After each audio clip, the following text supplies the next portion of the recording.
안녕하십니까. 한의학 입문TV 강의를 맡은 한의사 이한영입니다. 반갑습니다. 자, 오늘은 그 네 번째 조문 한번 읽어보겠습니다. 여기 뭐 제가 무리한 산단 논법이라 그랬죠. 예, 아주 그냥 이런 거를 뭐 계속 해야 되나 싶지만 그래도 조문이니까 일단은 우리가 비판할 거는 과감하게 비판하고 넘어가면 돼요. 그러니까 이런 글에 여러분이 이제 한두 번도 아니잖아요. 수십 번 이런 조문을 겪었죠. 그죠? 예. 그러니까 이런 거에 대해서 의미를 부여하지 말자는 의미에서 제가 해석하고 또 주의를 하고 그러는 거니까. 예. 총구매기 미이삭. 그러니까 여기는 별로 조문이 없어요. 예. 저기가 없어요. 증상이 없어요. 증상이. 그러니까 믿을 수 있는 근거는 아무것도 없는 거예요. 그냥 해설만 있는 거예요. 해설이 틀리고 맞고가 문제가 아니라 해석은 공적인 그러한 의안이 아니다라는 거죠. 하나의 사적인 얘기예요. 자, 미삭하면 미즉 무기요. 무기면은 영이 허하니 영이 허하면 혈부족이다. 여기에는 위기영령설이 있는 거잖아요. 위기영혈의 개념이 있는 거잖아요. 그러니까 영이 허하면 혈이 부족하다. 이런 식으로 해석을 한 거죠. 그러니까 거기에 또 혈이 부족하면 흉중냉이다. 이거 문제가 있는 그 조문이죠. 그래도 우리가 우리가 너무나 이런 글에 미혹되었었구나라고 생각하시면 됩니다. 그리고 잘못된 글도 극복하고 넘어가야 돼요. 덮어둔다고 해서 해결될 문제가 아니에요. 그 글이 왜 문제가 되는지 명확하게 이해를 해야지만이 마음에 어떤 그 갈등이라든가 불안감이 없지, 모른다고 그래가지고 이해가 안 된다고 그래서 덮어두면 안 돼요. 예. 그냥 들춰내서 이것이 왜 문제가 되는지 밝혀야 돼요. 명확하게. 예. 자, 요거 보면은 참 문제가 많은 거라는 걸 알 수가 있죠. 예. 계속해서 꼬리를 물고, 예? 무기하면 또 영이 허하고, 영이 허하면 또 혈부족하고, 혈부족하면 흉지내고, 계속해서 이렇게 꼬리를 물고, 예. 좋은 뜻에서 그렇게 하면은 별 문제가 안 되는데, 가설에 의해서 계속 하나의 1차 가설, 2차 가설, 3차 가설, 4차 가설, 이렇게 나가는 거예요. 예. 이렇게 말하면은 여러분 무엇인들 흉중냉이라고 하면 결국 뭐죠? 유음이죠, 유음. 예, 유음. 예. 심하유숙이라든가. 근데 뭘 이렇게 복잡하게 하죠? 이게 영화하고 혈부족하고 무슨 관계가 있죠, 이런 게? 뭐 틀린 얘기도 아닐 수도 있죠. 그러니까 코에 걸면 코걸이가 되고 귀에 걸면 귀걸이가 되는 거예요. 이런 것 때문에. 이와 같은 조문은 마치 3단 논법이나 억측의 논리를 면할 수가 없다. 흉중냉이라고 해서 흉중유음이니 이것으로서 우리가 그 사람이 구토, 해수가 있다는 것을 우리가 어느 정도 짐작할 수가 있다. 그러나 처방의 기준은 무기니 영언이 혈부족이니 이런 데에 있는 것이 아니다. 실로 구토, 해소라고 하는 실제적인 그 증상을 통해서 우리가 근거를 해서 처방을 세워야 된다. 만약에 혈 부족이라는 데 미혹이 된다면은 사물탕 종류로서 치료하지 않을 리가 적다. 이와 같은 경우는 소바나탕류로 치료하면 된다. 이렇게 간단한 거를 괜히 복잡하게 해가지고 혈 부족이라는 말까지 끄집어냈으니 초보자 같은 경우는 그러면 혈 부족이니까 그러면 사물탕류겠네. 사물탕하고 혈부족하고도 사실 엄밀하게 관계가 없다 그랬잖아요, 저는. 예. 왜냐하면 이것은 책에서 후세에 누군가가 보혈지제로서 사물탕을 한 것을 우리가 기정사실화 해가지고 믿었기 때문에 사물탕은 보혈지제라고 하는 것이지, 보혈과 사물탕과는 그렇게 직접적인 상관성이 없다는 얘기예요. 예. 그러니까 우리는 너무나 지나치게 그렇게 개념 논리에 빠져 있다. 한의학에 대한 수많은 개념들에 만들어 온데 빠져 있다는 거예요. 전부 다. 예. 뭐는 뭐고 이런 식으로 빠져 있다는 거예요. 소바나탕하고 혈부족하고 무슨 관계가 있죠? 물론 간접적으로는 관계가 있을 수가 있죠. 기력이 부족하고 혈이 부족하면은 담음도 생길 수가 있죠. 그런데 옛날 사람들은 혈 부족을 보호하는 게 아니라 담음을 치료했다는 거예요. 그러니까 이게 우리 한의학이 가지고 있는 굉장히 좋은 면이고 또 어떻게 보면 문제가 될 수 있는 것, 양면에 어떻게 보면 칼날 같은 건데 이런 거는 뭐 일단은 우리가 고방을 공부하는 데 있어서 이런 식으로 일단은 그 시스템이 돼 있다라는 걸 우리가 명확하게 이해할 필요가 있습니다. 자, 참 또 소설 같은 얘기가 나오죠. 부양맥이 부의삽하면 부죽 허여. 여기로 봐서는 상황에서 삽이라고 봐야죠. 삽인즉 비가 손상이 되니 상비즉 여기서도 꼬리를 물고 계속 나오죠. 비가 상하면 음식물을 그 소화를 못 시키는 거죠. 해가지고 조식 모토하고 모식 조토하야 숙곡이 불화하고 숙곡이라고 하는 게 바로 뭐죠? 음식을 먹은 게 그대로 위내에 정체되어 있는 게 숙곡이라는 거죠. 그러니까 숙변이라는 개념과 마찬가지로 숙곡이라는 거죠. 이것을 이른바 위반이다. 맥이 기니 삽하면 그 병은 치료하기가 어렵다. 여기에서도 우리가 참고할 수 있는 것은 결국은 이와 같은 현상이에요. 특이한 케이스죠.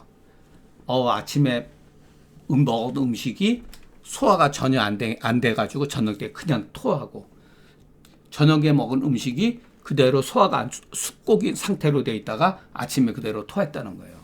토한 그 내용물을 보니까 음식물이 제대로 소화가 안 됐다는 얘기죠. 그래서 이 사람들은 여기다가 뭐 상비가 되면 불마라고 이런 식으로 한 거예요.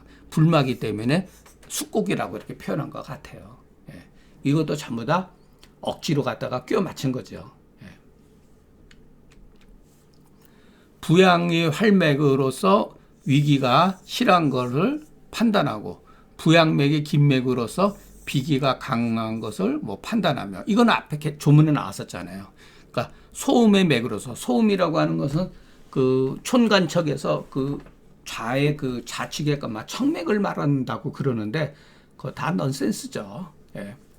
중경이 언제 소음맥이라는 말 언제 썼어요?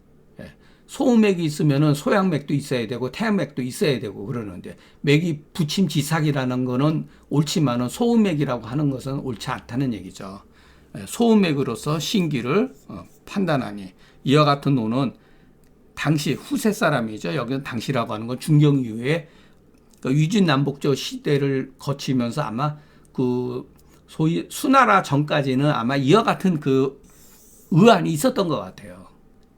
또 가로되 상빈이 위반이라고 하는 것은 어쨌든 간에 이것은 누군가가 지어 부른 것이다. 개인적인 사견이다.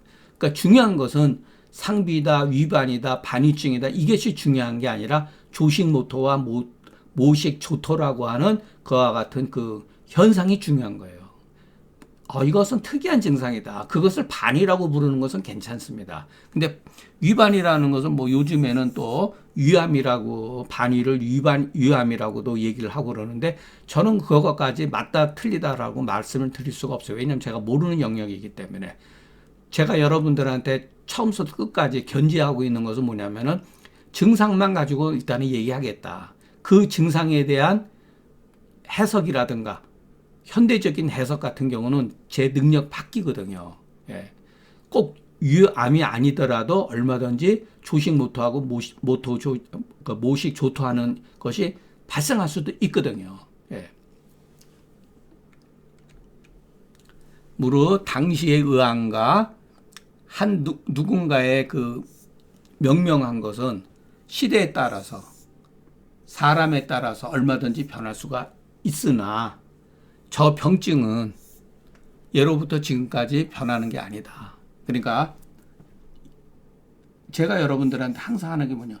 현상이라고 하는 것은 변하는 게 아니에요. 현상은. 그러니까 나타난 현상은 옛날이나 지금이나 있을 수가 있다는 거죠. 그러나 이 현상에 대한 해석은 시대에 따라서 얼마든지 달라진다. 이것을 제가 여러분한테 항상 말씀드리는 게 뭐냐면은 해석은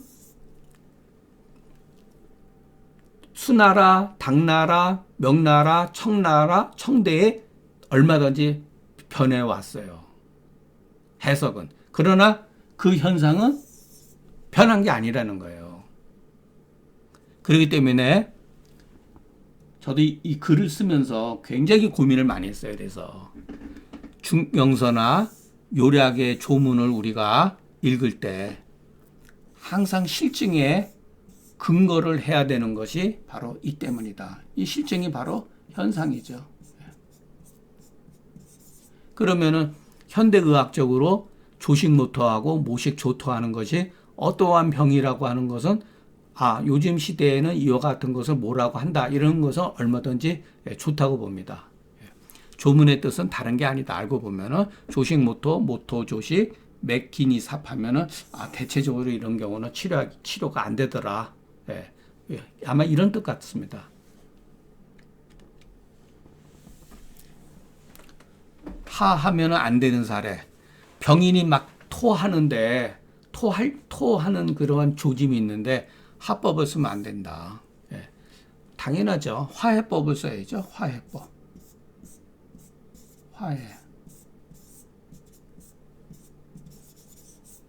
화해법. 대표적인 게 소시오탕이나 바나사심탕류 같은 거죠. 그만큼 많이 썼다는 얘기죠. 대체로 욕토자는 수분 변조의 징후이기 때문에 당연히 화법을 써서는 안 되는데 특히 하하지 말라고 특별히 기술한 것은 하지 태조고야다. 옛날 사람들은 그러니까 양병이 하지 태조하면 뭐가 된다 그랬죠? 결흉이 생긴다 그랬잖아요. 음병에 하지 태조하면 어떤 병이 생긴다 그랬죠? 심화비가 생긴다는 거예요. 이것은 말하지 않아도 알 수가 있다. 그 상한론 조문에 나왔잖아요. 자, 그런데 그것이 양병인지 음병인지 어떻게 구분을 하죠? 양병에 하지 태조하면은 결흉이 생기고 음병에 하지 태조하면은 심화비가 생긴다는 그 사실이 무슨 근거로 그것이 양병이고 음병이라고 하냐 말이에요. 그것은 결과를 보고 추후에 만들어 놓은 말이에요. 결국은 그건 뭐냐면은 번병에 일체의 병증에 합법을 썼더니 어떤 경우는 결흉이 생기고 어떤 사람은 결흉이 되고 어떤 사람은 심화비가 되더라는 거예요. 그래서 가만히 보니까 원래 이 사람은 양병이었는데 너무나 빨리 합법을 썼구나. 좀 병이 형성되기 전에 너무 빨리 써버린 거죠. 어떤 사람은 심화비가 생긴 거예요. 이거는 원래 이 사람이 음병인 소지가 있었는데 너무나 빨리 합법을 썼기 때문에 그렇구나. 이건 제 추론이에요. 그러니까 일체의 병증에 하지 태조하고 나서 그 결과를 보고서 원래 이것은 양병인 사람들은 너무나 빨리 합법을 썼을 경우는 결흉으로 빠지고 음병인 사람, 음병의 소질이 있는 사람한테 합법을 빨리 썼을 때는 심화비가 될 수가 있구나. 그럼 약이 완전히 틀리죠. 대함유탕하고 바나사심탕용으로 들어가는 거죠. 그래서 이 조문에도 우리가 그 상한론 조문을 연결시켜 가지고 이해할 필요가 있습니다. 요거는 그 당시에 아주 그냥 합법을 얼마나 남용했는지 하를 너무나 빨리 썼기 때문이다. 이것을 경계하기 위함이다. 이게 그러니까 반대로 생각하셔도 됩니다, 여러분.